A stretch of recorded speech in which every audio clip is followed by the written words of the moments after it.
தேவனால் பயன்படுத்தப்பட்ட பாத்திரம். அவர் இயேசு கிறிஸ்து பெருகவும் நான் சிறுகவும் வேண்டும். யோவான் 3:30. தலைப்பு: தாராளமாய் கொடுங்கள்.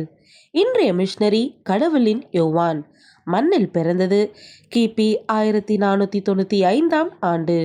விண்ணில் சென்றது 8/3/1550 ஆண்டு. ஊர் மோட்டமோரோ நோவோ. நாடு போர்ச்சுகல். தரிசன பூமி ஆப்பிரிக்கா.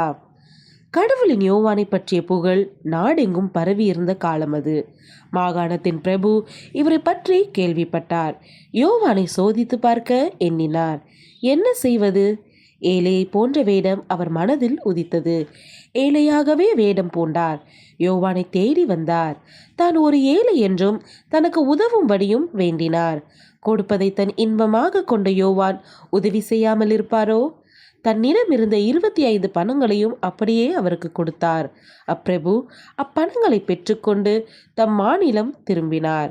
யோவானின் தியாக மனதையும் அன்பான உள்ளத்தையும் கண்ட அப்பிரபு 150 தங்க சவரன்கள் அனுப்பியதோடு ஒவ்வொரு நாளும் 150 ரொட்டியும் 4 ஆடுகளும் 6 கோழிகளையும் அவர் நடத்தி வந்த ஆதரவற்ற ஏழைகளின் விடுதிக்கு அனுப்பி வந்தார்.